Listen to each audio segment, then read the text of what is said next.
today's episode is all about gear, let's say, associated with fitnessing, working out, what's needed, what's not needed, and maybe we can kind of illuminate the fog of war associated with some of these things. And I can't think of a better person. I almost feel like I'm going to have to play devil's advocate because you're such a fitness minimalist that I feel like everything we talk about is going to get shot down. So I might try to play the other side. We'll see here. I think that's facts. Yeah, I'm very much a pragmatist when it comes to this. So that might be the best like caveat emptor up front is that I in my personal training I tend to favor whatever is on my person at the time is about all the support gear that I'm going to have and all the support gear that I'm going to need.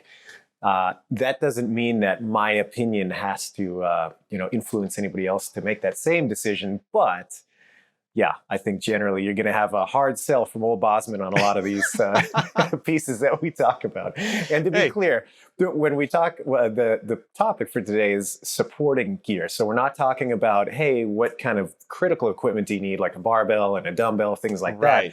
But supporting gear that people tend to fall in love with as they get deeper and deeper into training. And then little by little, you can't work out without it. That's right. Little by little, it becomes a camping trip. Every time you go to the gym, you see it happen. You got people with an overnight bag just to get in a 45-minute workout. Oh, yeah. So we'll dive down the spectrum of gear that might range from some people think mission critical to others, not at all, or just a nicety to, like you're saying, support. So here we go. And I'm sure that there will be something that we forget or omit. So let us know in the comments. And I'm sure this is going to be a polarizing discussion here. Yeah, the third category is not yet invented because that is a big one too. People love to invent the latest and greatest little accoutrement that you never knew existed a week before, but now cannot train without. So that's the third category. There's no, pardon me, and I'm sorry if I cough during the broadcast. My three wonderful children have given me a little bit of a cold.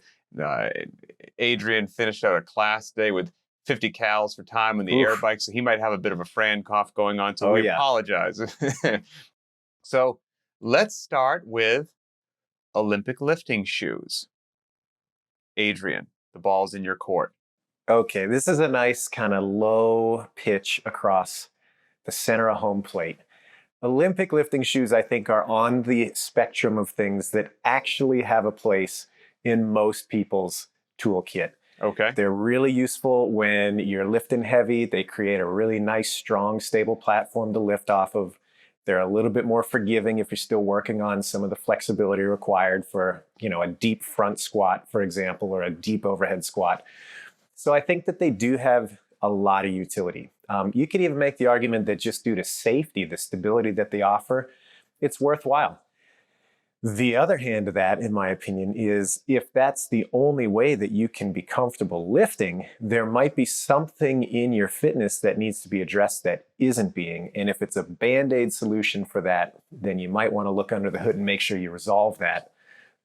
So yeah, I think Olympic lifting shoes have a place. I think they're, like I said, on the spectrum of usefulness, they're pretty useful. But like all of these kind of training bits and pieces here, don't let them mask an issue that's underlying.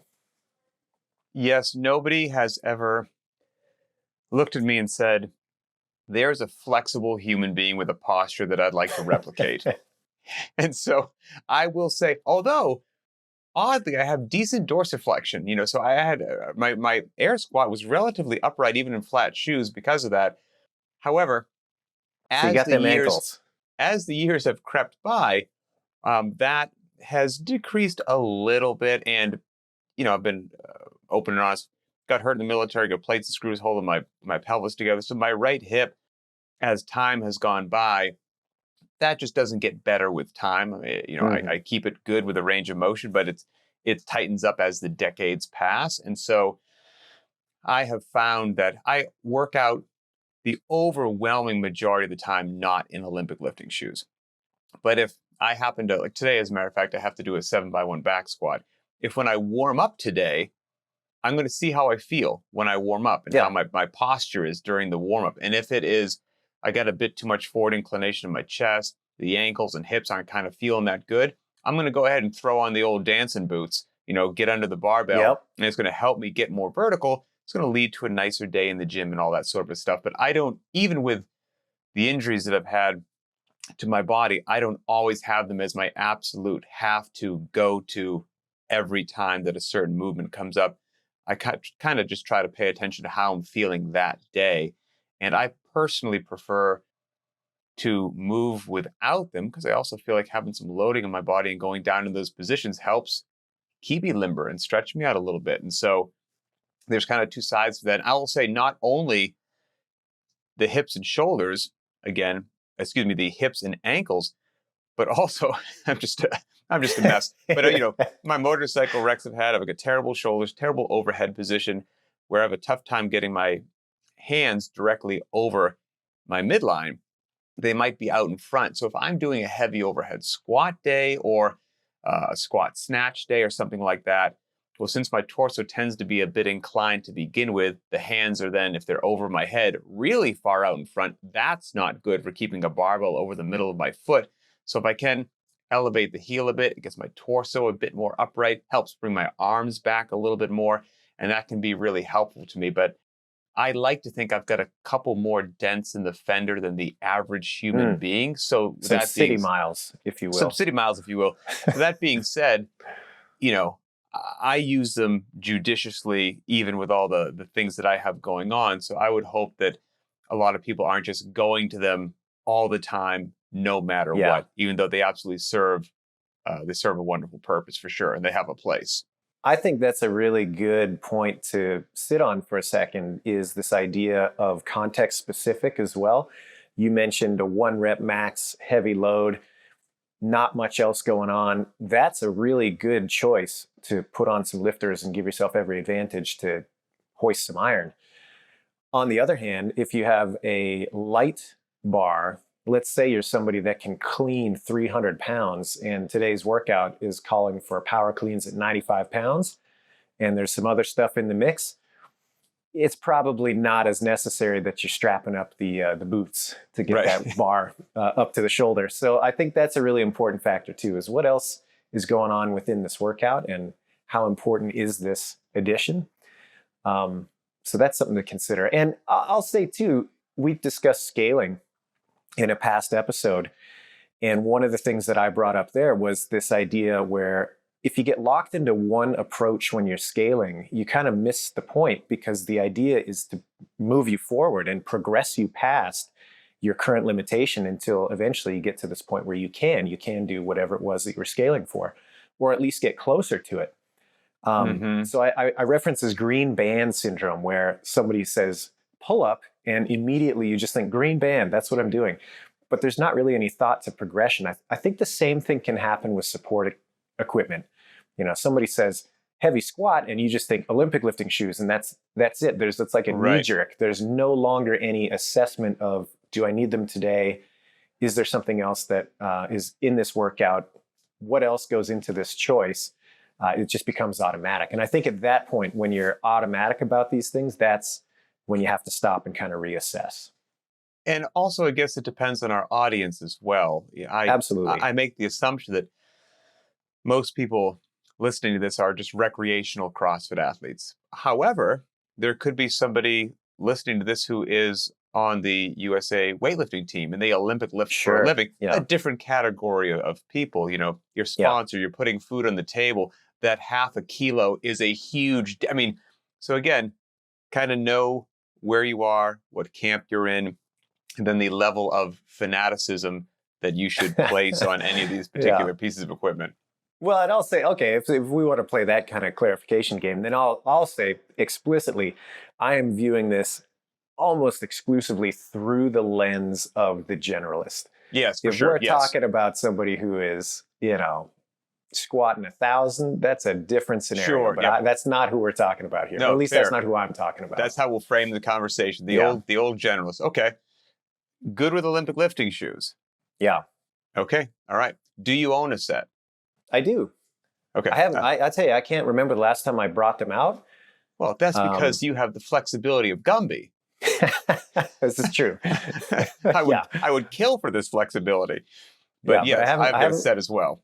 I haven't strapped them up in a while, but I do have them, and I do like them when I do use them.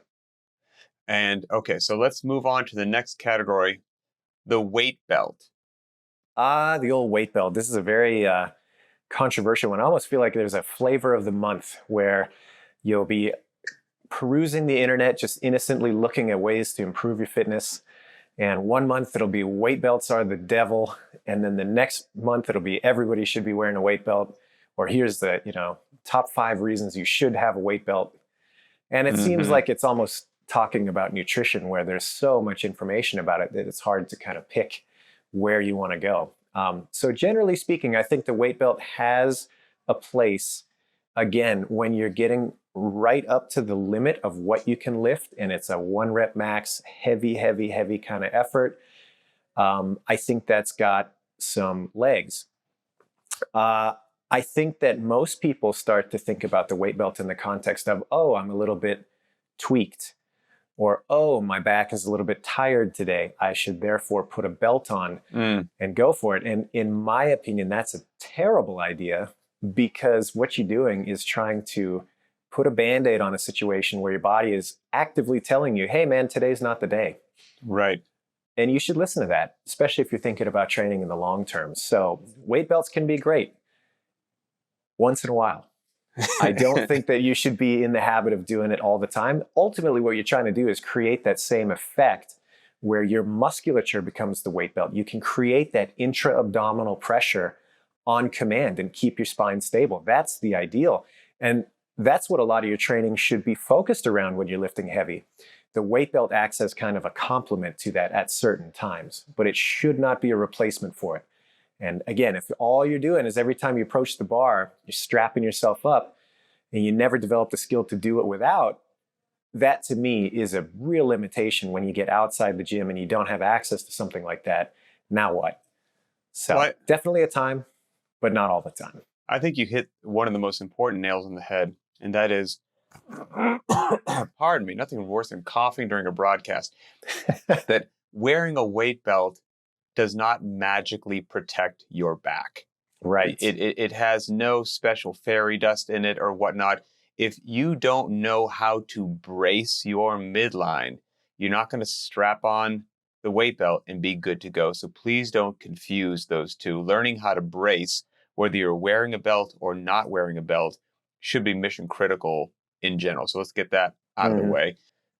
It's also very common for some people, be it in CrossFit or not, to, if they do like the lifting belt and they're looking for some rough guidelines, some people won't put it on for a squat or a dead until they get maybe at 80% or above of their, 1 rep max. It's not not traditionally used in a lower loading sort of a deal. And there can be a difference between flexible belts versus big, thick sort of powerlifting belts that don't allow you to move quite as well, which is why you won't see people wearing those belts in general, snatching and things like that. So kind of know, if you are going to wear a belt, that it's the right one for whatever it is that you want to do. And it's funny because, like you said, there is sort of a flavor of the month. Belts were again, they go up, they go down, they go up, they go down. I remember a couple years ago, got a belt. And then there was like a CrossFit Games athlete that didn't wear a belt on a heavy squat and was like, well, I think it just helps strengthen my midline. Then everyone was like, genius. Yes, of course, you shouldn't be wearing a belt. Belts are terrible. So it is funny how much it just goes back and forth. And, either personalities or social media plays a role in this. But I will say, if you do know how to use them, they do help you brace for sure if you're bracing properly. But bear in mind, I was checking out some videos on lifting today, and somebody did a 585-pound clean and jerk. 266 kilogram clean and jerk, no belt. So it is possible to lift. Somehow they made it. It is possible to lift monstrous weight that I can't even deadlift. Yeah. Let me go ahead and clean and jerk it without a belt. And I will just say, to some part, it also just comes down to what you're comfortable with. Like, I understand what the belt is for. I understand how to use it. I didn't grow up using one. And when I first got into CrossFit, it was just board shorts and Chuck Taylors. I mean, that's what you worked out in, period, end of story. And so I got used to deadlifting and squatting, which I didn't do previous to CrossFit, without a belt. And now, over 16 years later, if I put on a belt, I just don't feel comfortable with the belt on. I find it distracting, and that makes me not focus on the lift. So to this day, 1 rep max, squat, dead, it doesn't matter. I don't use a belt. I've never used a belt. I'm also not the world's most amazing lifter, but I've been perfectly fine by just naturally bracing and strengthening my midline, and been getting healthier and fitter for a decade and a half. So it certainly can be done. Yeah, absolutely. So yeah, I think belts are, on the Boz spectrum of probably has a place in the toolkit to, man, I don't even know why people are bringing this sort of thing up. I'd say the belt is closer to the practical end of the spectrum. That being said, the Bosman efficacy spectrum. That's right. Yeah, exactly. Do you own a belt? I do not currently. I do not own a belt either. And I have not for years. I'm trying to think the last time that I did own a belt was probably around 2012. So it's been quite a long time that I've been going beltless, and don't have any plans to change that anytime soon. Yep. And I'll also say that, I have had back issues in the past unrelated to that sort of thing. And I never felt like on the path back to normal function that a belt was a necessary tool to get there. So I think it's important that people don't view it as something that is critical. If you're dealing with back pain or whatever, it's not something that you have to learn how to use in order to get back to a state of normal function. All right, next item on the list, your friend and mine, chalk. Yeah, chalk's a no-brainer. I think it absolutely has a place in everybody's toolkit. I use it all the time. I think most people do. To me, this is just a straight up safety concern. I mean, my hands get sweaty, especially here in the summer. I moved to the South in the United States earlier this year. And man, when the humidity is cranking and I am just a puddle from the warm up onwards. You're not in Canada anymore. No, yeah. Chalk is critical. It's what's keeping me on the bar. It's what's keeping me from peeling off the rope when I'm 15 feet up in the air, etc. So I think chalk is one of those things that it's just such a no-brainer. It adds a lot of safety and utility. You don't need it for handstand push-ups. You don't need it for chalk up for ab mat sit-ups. Yeah, exactly. People like to go a little overboard with it, but used as intended, I think it's a lot of bang for your buck and absolutely has a place in everybody's toolkit. Man, winner of the highly coveted Adrian Bosman Thumbs Up Award. That's very rare. Might be the only one on the list. We'll see. Yeah. And I'm right there with you. Helps keep your palms nice and dry, improves grip. It can be a safety issue. It's just that simple. I've got it in the garage. Me too. And I use it darn near every single time that I come out. But I will say, we're just joking and reminiscing a bit. Back in quote unquote the day, when I was just going in my garage and working out, and chalk was a little bit harder to get 16, 17 years ago.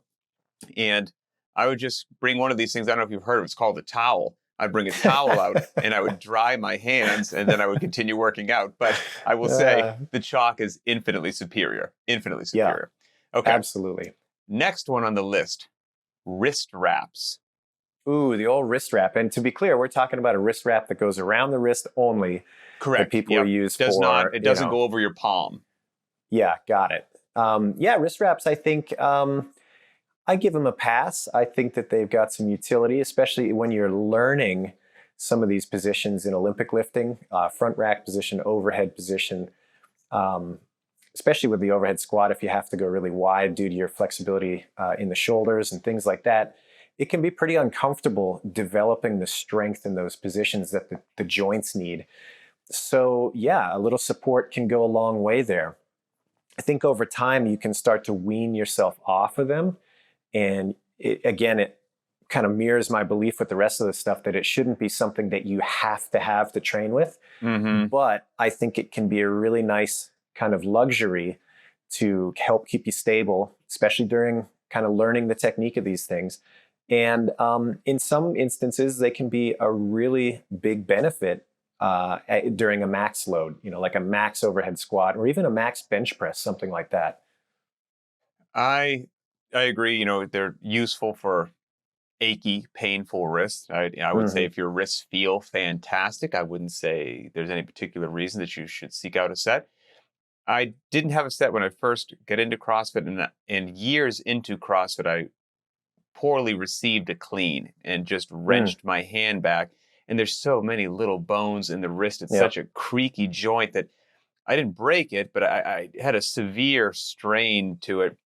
But And you it knew took about it. it took forever to Yeah. heal. Like if you tweak a wrist, it could take a long time. So I got a wrist wrap and I wore it for probably longer than I realized. I bet I was in that thing 6 to 9 months, but finally was able to get out of it.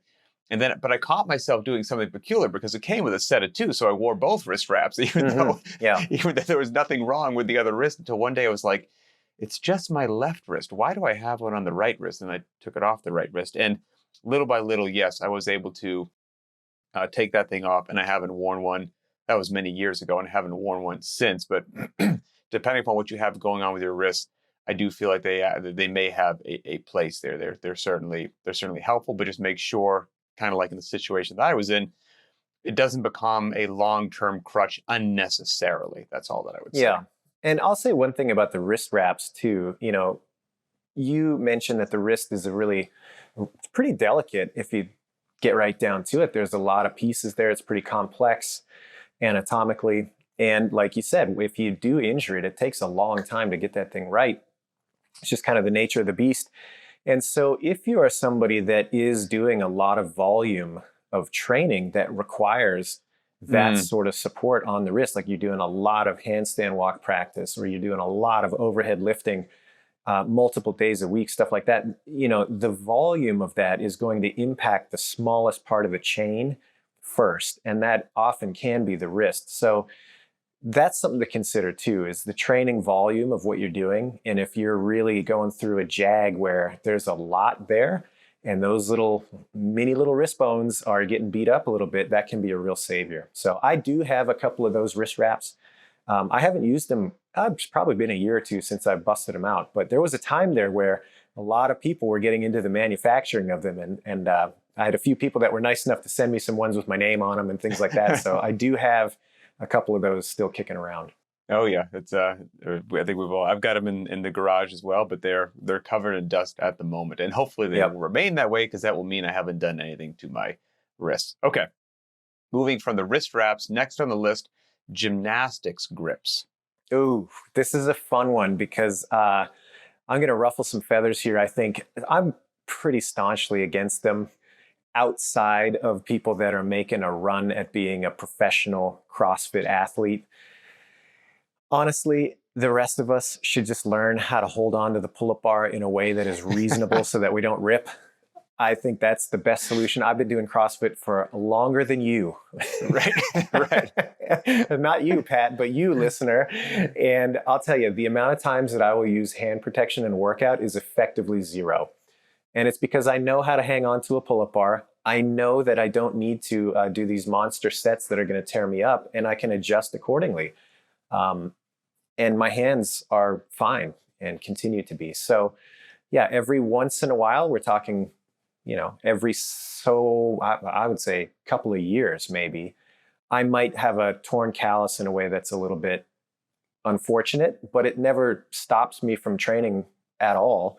And I never let it get to the point that it just totally destroys my hands. So to me, the gymnastics grips are relatively unnecessary unless you're making a run at being a competitor. And I stand by that. I know that's an unpopular opinion, but have at it. I can't wait to read the comments. So you said something in there which is useful and beneficial, and a listener might be like, please tell me what you mean by that. Yeah. Then you said, hey, I know how to hold on to the pull-up bar or grip it in a way that isn't going to demolish my hands. Can you elaborate on that at all in case somebody's like, Absolutely. please tell me what you mean so that I don't rip my hands? Yep. There's two things that you want to consider when you're doing movements on a pull-up bar, or even something like I used to do a lot of kettlebell lifting, and it's the same idea. So the first concept is there's certain movements where the hand, once it grips the bar, it's not going to move. it should not be rotating around the bar rep after rep after rep. So for example, a pull-up or a toes to bar, something like that, once your grip is set, there should be really minimal movement on the bar. It shouldn't be a lot of skin sliding around. And for that reason, there's no mechanism to create a rip. It's when you start to get that rotation, rep after rep after rep, and that's going to be exacerbated by chalk because the chalk is going to create more friction against those surfaces. That's when you're going to start to tear up a lot. So that's concept number one. The second concept, when you're doing a movement that's necessarily going to move your hand around the bar, like a bar muscle up. And I'll go back to kettlebell lifting, kettlebell cleans and snatches and things like that. The skill in that is learning when you need to be fully gripped on the bar and at what point you release that grip slightly to allow for the rotation and then re-grip to finish the movement. So if we use the bar muscle up as an example, the initial kip, I'm going to be gripped pretty hard because that is what's keeping me attached to the bar. But once the momentum has carried me up, I can release the grip a little bit and allow my hand to rotate. And once I'm over top of the bar, then I'm going to re-grip so that I have a nice strong purchase to lock out. That skill is going to save my hands because now I don't have this full grip as I'm rotating around where the skin's going to get caught. So it takes some time to build up that nuance, but it's entirely possible. And I'm living proof of that. I won't use grips almost ever, and rarely am I going to rip my hands. Do you own a set? No. Okay. Never. I've never owned a set. And I did gymnastics as a kid, when I was doing gymnastics as a really young kid, I owned a set, but that was because on that particular apparatus, like the high bar, you're doing so much rotation and so much training that it's a necessity. But for CrossFit training, I have never owned a set of gymnastics grips, and I never plan to. I think that wraps that up nicely. I will say with gymnastics grips, I also think it's fair to say they work.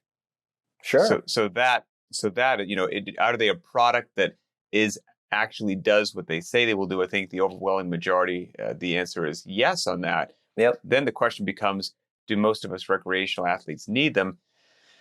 I find myself in the same camp as you on this. And just because, same deal. I mean, now after many, many, many years and countless pull-ups and bar muscle-ups and all that, I think I had far more rips when I first started CrossFit than I do now. And I don't think my hands are quote unquote tougher. Maybe that plays into it a little bit as well. But I think I eventually learned the techniques that you just spoke about. When I grabbed the bar, what should I be doing with my hands to prevent that? And I became just significantly better at taking care of my hands, trimming down my calluses, with their big, thick calluses that stick out. You're going to have a better chance of that creating a little bit of friction or rubbing in an odd way and then creating some sort of a tear. But when I take care of my hands, if I am heading out into the garage to do Angie, which starts with 100 pull-ups, I'm going to go trim up the calluses before I do that. I'm going to chalk up, and I'm going to be utterly and completely good to go. No rips, no nothing, no hot spots, zero, zilch, nothing, and haven't in years and years and years. So it is absolutely possible. The old school way was rip, heal, and move on. Now, I'm not saying... I would say that to that point, products that would stop that sort of thing, like gymnastics grips, they're pretty specialty at that point, and they weren't really available outside of like a certain circle. So, But while the old mentality was, hey, suck it up. You rip, just bleed on the pull-up bar, heel, suck it up, and go on. Because what are you going to do in the real world? So I get all that. Pack some chalk in there. Right. But I guess my point is, for most of us with normal training, if you take care of your hands and you do what you just mentioned there a second ago with the gripping of the bar, and it won't even be necessary to deal with that rip because ideally it would never have happened in the first place. So, okay. Yeah. I think that's that. Oh, and then, so we talked wrist wraps, then we talked gymnastics grips, and now there's an item that you can do kind of either one of those with, and that's tape. Tape. Yeah. I lump tape, trying to say chalk and tape at the same time there. I lump tape in the same realm as chalk. I think it's a low cost, high benefit piece of gear that everybody can have kicking around. You could just keep it in your pocket as you show up to train. You don't need to have an extra backpack for it. And I think there's a ton of utility there. I like to tape my thumbs and my pinkies, just like a single wrap once around when I'm doing Olympic lifting for high reps. I find that it just keeps me a little bit more in the game. And it's interesting for all my talk about not ripping my hands. If I am going to get some irritation, it's going to be when I do high rep Olympic lifting on my thumbs and specifically my pinkies. I can't quite figure out why that is. I've tried a bunch of different grips over the years and I just can't seem to avoid it. So what are you going to do? But it's literally just a once around. It's not a huge tape job. I don't look like I'm going in for a pro fight when I'm done with it. And it saves me a lot of hassle. So for that reason, I think tape is highly effective and worth having in your toolkit.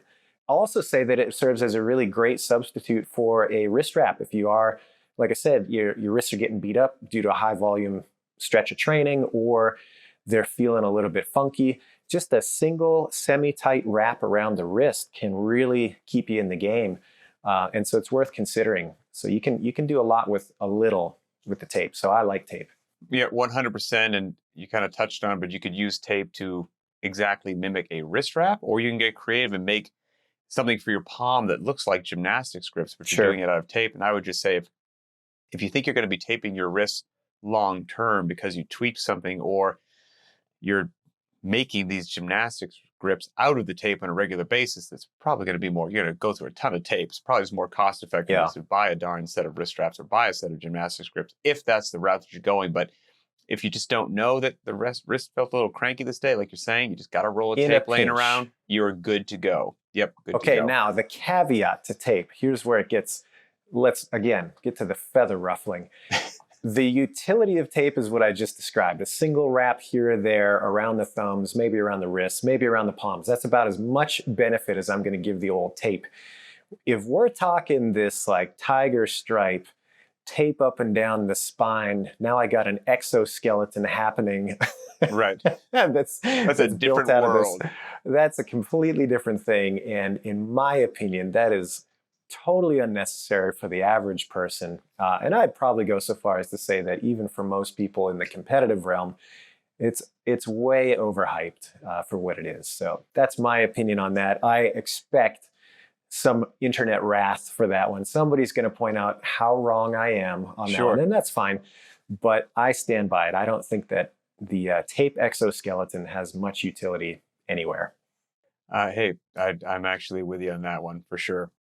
And 100%. All right, so moving from tape, now we're not quite done with the wrist hand area yet, but this is our last one. Man, complicated joint. Lifting straps. Okay, here we go. Yeah. I think lifting straps, the only utility that I really see for them is for athletes that choose to specialize in lifting. Mm-hmm. That's it. Because it comes down to the reality of training with a high volume.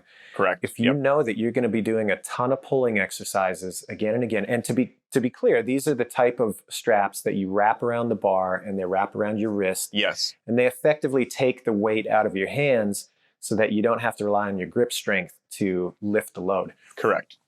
So for somebody who's got, endless days of pulling exercises, they're doing a lot of Olympic lifting, and that's what they want to focus on, or they're doing a ton of deadlifting or strongman. Or accessories, clean pulls and things of that nature. Exactly. And that's their focus, is these specialized avenues. Yeah, it makes sense, because you don't want to have the larger, stronger muscles be limited as you fatigue by the smaller muscles of the grip and the forearm. So once that goes away, you still might need more training effect out of those bigger movers. And so the straps have a place there. But again, for those of us that are interested in just general fitness, like myself, I don't think they have a place in the bag at all. I think you need to have enough grip strength to hang on to these things. I think that for most of us, it's not the limiting factor. And if it is, it needs to get stronger anyway. So for the generalist, for the CrossFit athlete, I give a thumbs down to the lifting strap. Yeah, I don't think most recreational CrossFit athletes need them. And like you said, there's plenty of grip strengthening we do in just our workout of the day. And then if you need to do a bit extra, hey, fire up some bar hangs, some farmer's Mm. carries, some plate pinches. There's things you can certainly do to fire that up for sure. Yep. Okay, Do you own a moving. pair? Hold on, let's go. Do you own a pair of those? I own a pair, but I got them Yeah. for free. Okay. Somebody gave them to me, and I Yeah. appreciate it. It was a kind gesture, but I don't use them. Yeah, same thing. I got a pair. I think somebody gifted them to me. This years and years ago, and I actually might have re-gifted them now that I think about it. But I had them, and I like to dabble. So when I received them, I played around with them a little bit, and then after the first week or two, I was like, I'm done with these, and never really pulled them out again. I think mine are a really cool neon color. They're very visually Oh, appealing, oh, but nice. yeah, they stay in the bin in the All garage. right. Okay, now moving down the body, knee sleeves.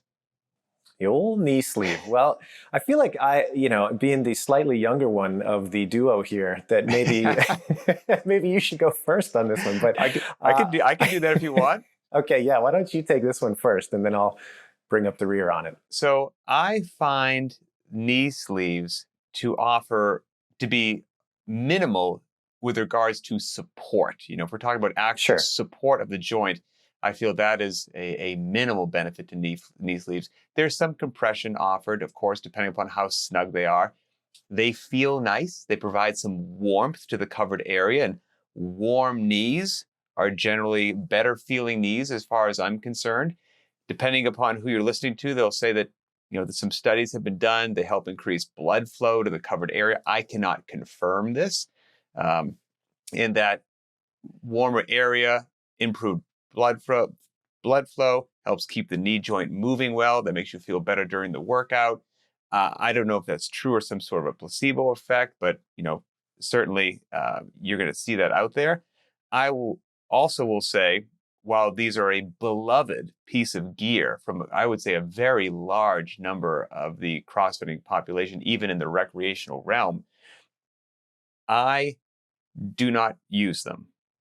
I I've had them on before. I know what they feel like. I've tried them out. I will say the only time that I throw a set of knee sleeves on is if I'm doing weighted walking lunges, and I'm just going to be having my knee, ideally not bonk off the ground, but just in case I go down on a little bit on the more aggressive side, I like having a little bit of neoprene there to make sure that my patella doesn't smash into a rock on the driveway.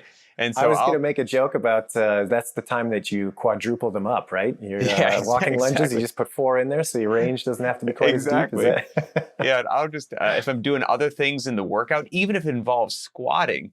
Well, I don't know why I'd be squatting and doing lunges, but my point is I'll slide them down on my shins because I just don't personally like them on my knees most of the time. Then I'm going to go out, do the lunges, I pull them up, do the lunges, I pull them back down. That's all I use them for, and I don't use them regularly for squatting or anything else. But I feel like I might actually be in the minority on that. Again, I think they are a Yeah. beloved piece of gear. Yeah, I think a lot of people like them for the reasons you outlined. And I do think that there's some legitimacy to keeping an area of the body with kind of limited circulation, keeping it warm. I think that is good for the fluid within the joint capsule, the blood flow, all of that. I think that's legitimate. And so, yeah, it can help to keep the groove happening there in the old joint. I also think that there's lots of people that mask a poor technique or poor flexibility with a knee sleeve because it makes them, quote, feel better when they're doing the movement, but they haven't taken the time to address the movement itself. So I'm lucky enough that my flexibility is pretty good, to the point where it's almost detrimental sometimes because I'm too flexible for some things and I have to learn to control the position. Regardless, though, I think it's easy for people to just slap on the knee sleeves and not think twice because it makes you feel better. But if that's being used to band-aid the real situation, then you've got to watch out because long-term, that's not going to play out well. So I don't have a pair of knee sleeves. I've never needed them. And honestly, I'm just so accustomed to not using them that when I have put them on, they just feel awkward. Right. And I find that, like you said earlier with, I can't remember what it was, the belt. Yes. Yeah, I find it distracting. So I just have never gotten in the habit of training with them and currently do not own a pair. 2 items left. All right. We're Ooh, still my on the favorites. knee. I think there's a couple of my favorites coming up. We're still on the knee. So we talked about knee sleeves. Now this is knee wraps. Oh, yeah. This is an easy one. For me, these have no place inside the generalist toolkit. A knee wrap is something that is there. It obviously offers some mechanical stability because the idea is you just hold that thing together with a tight wrap. So there is no question that it provides stability to the joint. But it really is a specialty application for people that are lifting loads that are astronomical. Mm-hmm. For the average person squatting, deadlifting, clean and jerking, I don't think knee wraps really have a place in the toolkit. There's just a pragmatism there too, where if you've legitimately wrapped your knees, or your elbows for that matter, same thing applies, it's really task specific, and you realize really quickly, you're like, well, once I get those couple of reps done, I'm not doing anything else. You cannot transition from one exercise to another with that sort of setup. So I think for that reason, it's just not useful for most of us. And if somebody at home doesn't realize, yes, there is a difference between knee sleeves and knee wraps. A little Google search can check that out for you. Like you said, very common in powerlifters performing very heavy squats. And, the belief behind them is that they have some elasticity in the fabric there that you tightly wrap, above and below the knee joint there. And that's going to, quote unquote, store some energy in the downward phase that will, the knee wants to straighten out the knee. And so therefore it will help you come out of the bottom of the hole. And I'm with you though, we're talking the generalist, the recreational CrossFitter. I wouldn't see any need at all to have these in your toolkit. I think that's probably, we can put a bow on that one. Yeah. Final piece of equipment. Is this the bonus? I think I've been waiting for this one. This is the bonus. Mouthguards. Oh boy. This is another one where undoubtedly there's going to be some comments telling me how wrong that I am. And that's fine. I don't know that I'm going to be wrong necessarily, but I do have a strong opinion on this. And to me, you can chalk this up under totally unnecessary. I'm sure that maybe there are some legitimate claims that it can increase your power output slightly, or that it can create a more efficient way for you to breathe, or whatever the claims are that are being made from some of these. I'll tell you what the claim is. Increase in strength. Yep. Faster recovery. Ooh. Increased endurance. But okay. And just overall body alignment. Well, there you go. So sure, some of those may have some credibility. Some of them I'm going to question a little bit. Point being is, this is one of those scenarios where I think athletes get funny. They get to a point in their training where things have slowed down a little bit. They've gone past the beginner stage of easy gains every time you're showing up to the gym. It takes a little bit more dedicated effort over a longer period of time to continue seeing progress. And so they start looking for other elements to invest some time in. And at the end of the day, you spend a couple of bucks, you put something in during your training. It's not that big of a sacrifice. So, hey, if that's the difference maker, I at least should roll the dice on it. That's the mentality anyway. Mm-hmm. And I don't think that really has a place, again, with the generalist. I think it's just not necessary. And I also think this is one of those elements that becomes just a gateway to all sorts of other stuff that you end up psychologically feeling like you need to train. Mm-hmm. And sooner or later, you're in that camping trip mentality that I described, where you're just showing up to a regular old CrossFit workout, but in your mind, you have to bring a backpack full of stuff with you in order to get the job done. And I don't like that mentality at all. I think that you should be training for drop out of bed and get it done. Maybe that's not the preference. Maybe that's not always the ideal, but if it has to happen that way, you should be ready for it. I'm with you. I mean, how could I not be with you on this one, quite frankly? I mean, I couldn't look myself in the mirror if I had a different opinion on this one. But we also framed it that I think it is talking CrossFit generalists. I mean, I think we're having a different discussion if you're a power lifter looking to pull 800 pounds off the ground, you're clenching your mouth so strong, you're probably going to turn your molars into dust. That's something different. Or you're one of the world's strongest men looking to get under a 1,000 pound yoke and move at 50 feet, none of which we're doing. Okay. I mean, the recreational, the general CrossFitter, absolutely 100% with you on that. And the claims that I said a second ago, I'm sure there's studies that have been done that support that, and I don't get as excited as I used to about a study. That's I'll kind of, there's plenty of things that had wonderful studies done that lo and behold didn't quite pan out how they thought it would. So I'm very staunchly with you on this, that I don't have a mouthguard in my repertoire, and if you ever see me wearing one, you need to tackle me and use some of your Brazilian jiu-jitsu skills and just remove it from me. Oh man, I tell you, it's funny. The concept that keeps playing through my mind can be best summarized, and I'm spacing on the quote, or at least the owner of the quote, so I can't attribute it, but you guys out there on the internet can look it up. And the quote goes something like this: "Beware activities that require a new wardrobe." And I agree with that most of the time. So most of the time, yeah, for sure. Well, and you content? Any parting thoughts? No, not at all. I mean, obviously, to the listeners out there, your mileage will vary and your circumstances are unique. So don't take this as the only approach. Like I said in the beginning, I'm much more of a pragmatist. So my opinion is that most of this stuff, you don't need it. Yes. However, there is a time and a place. So don't discard all of those things if they are there within your training for a purpose and they have helped you.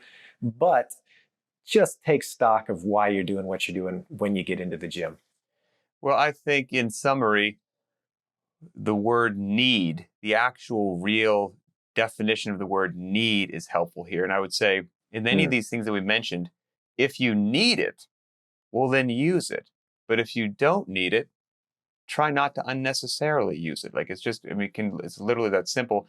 And the truth of the matter is, there are millions and millions of people getting very fit every day using none of the items on this list. So that is actual real world living proof that it can be done. Now, the devil's advocate is, okay, Pat, well, there's millions of people not using it, but would they be fitter if they did use it? And that's why we have these discussions. That's why we have these podcasts and roundtables. That's why we want to hear what you have to say in the comments below. So again, if you're listening to this in an audio format, thank you. Go to the btwb YouTube channel, find this episode, post your comments there.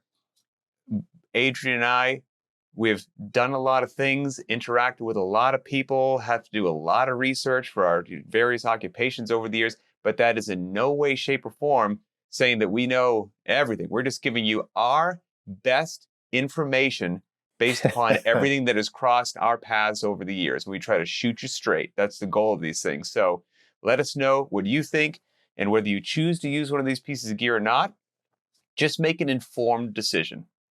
That's really the best advice that I can give you. So that's it. That's the gear episode for Adrian Bosman. I'm Pat Sherwood. Thanks for your support, and we will see you next time.